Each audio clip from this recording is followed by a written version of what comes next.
What realists don't understand about the Ukrainian attack. Critics such as John Mearsheimer incorrectly argued that the war was a simple artillery duel in which Russia excelled.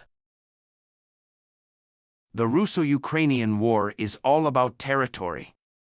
Russia wants to complete the occupation of Lugansk, Donetsk, Zaporizhia, and Kherson provinces. Ukraine is trying to free all occupied territories, including Crimea. This is what game theorists call a zero-sum game: one wins and everyone else has to lose. This particular aspect of the war explains why it is so difficult to negotiate outcomes, why the current war is so important, and why it takes so much time to look at maps for people to comment on the war. Another feature of this war is the difficulty of conquering a well-defended territory. Most of the territory now protected by the Russian army was captured in the first months of the war. Since then, they have given more than they have received. The Russians have invested a lot of money and resources into the attack since April 2022, but achieved only limited results despite the good price, especially as the city was devastated. This was the case in their last attack from January to June, when they attacked the eastern cities of Soledad and Bakhmut. But it cannot be done elsewhere. Ukrainian resistance was more successful in the face of a fragmented army, transportation, and administrative difficulties. They found it more difficult to attack the good Russian defense. That is why there are so many concerns about the Ukrainian uprising that has been going on for a month. The Ukrainians say that all this did not happen because they did not promise most of their new, better equipped and more mobile armies. This is because before they can enter the penetration phase, as they begin to rapidly return from the area, they must first enter the attrition phase to weaken the Russian defenders. As Franz Stefan Gardy and Michael Kaufman noted in March, although Ukrainian leaders expect the influx of Western infantry vehicles and tanks to sooner or later cross the Russian lines, fighting alone is not enough to prevent this level of attrition. A similar project planned by the Americans will use the best climate they can to create a tolerant environment. After days of air strikes, the enemy will pass and they will not be able to resist when the army attacks. Senior Australian leader and expert Mick Ryan recalls that the 1991 Gulf War began with a 42-day air battle, involving more than 100,000 sorties before ground operations began. 1,800 fighter and support aircraft were used in the 2003 invasion of Iraq. Ukraine does not have air superiority. He can take American F-16 warplanes before this war is over, but it's too late for this attack. Therefore, he must have a different idea of what is best for the Pentagon. Difficult start. The scale of the operation came on June 8 when Ukrainian forces began an offensive on the Zaporizhzhia front in the south of the country, near Tokmaka. He got caught up in the density of the minefield he was trying to detonate, causing several vehicles to fall.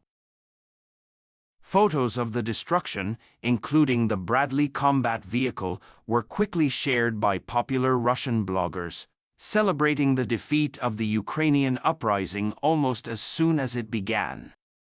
Vladimir Putin, who usually does not comment in detail on the operation, is confident enough to admit on June 13 that Ukraine has launched a major offensive using special tactics for this purpose.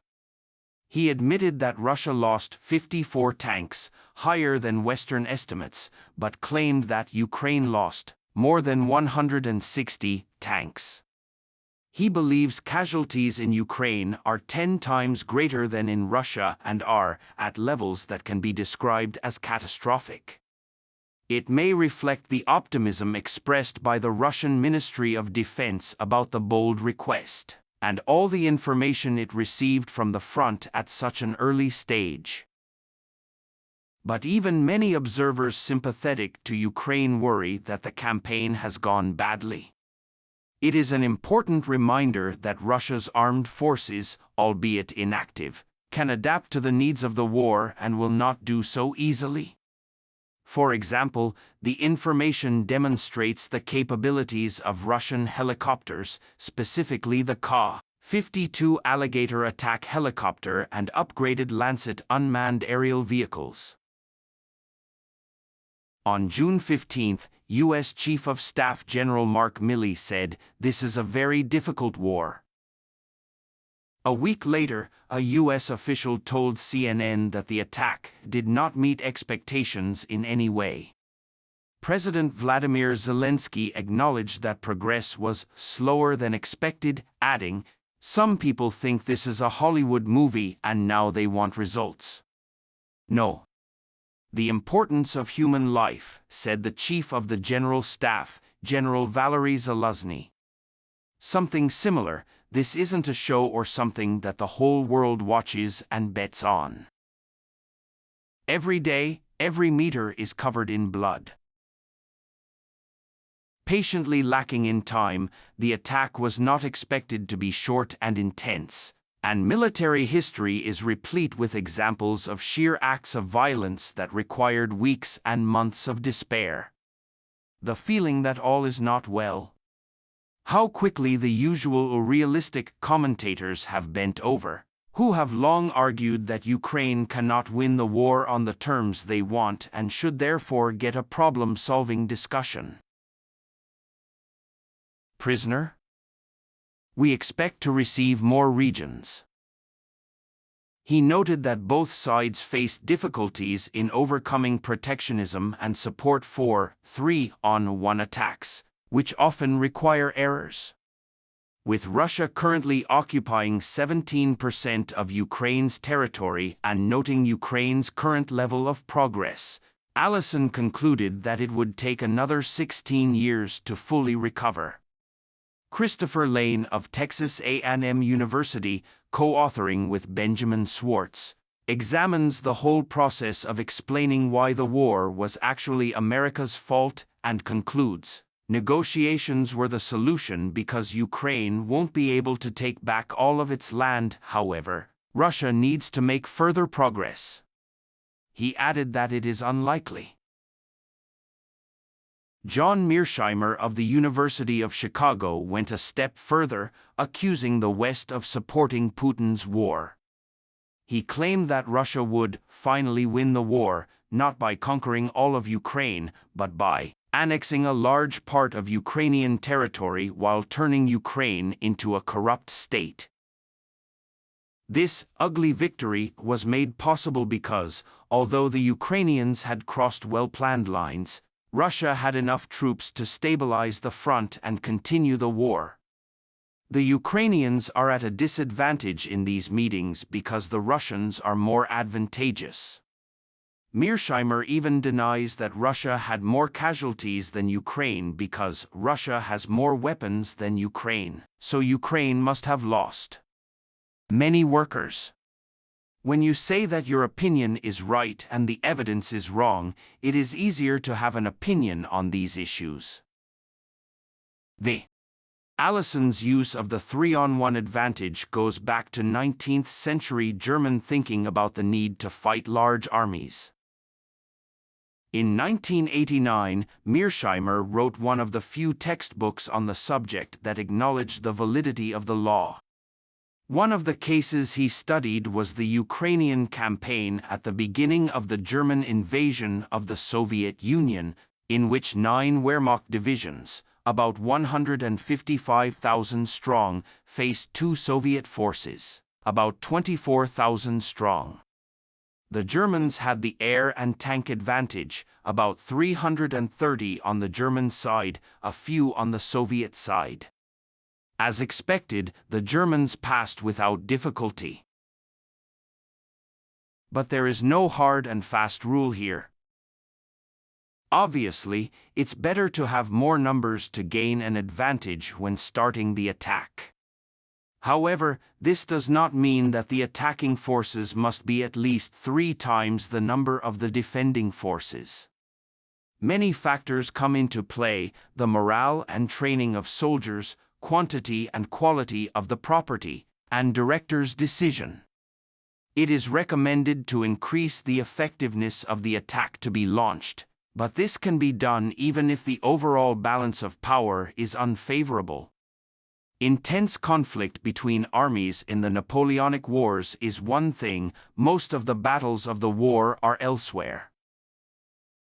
Admittedly, in the current situation in eastern Ukraine, it is very difficult to listen to a large number of soldiers to attack the largest machine.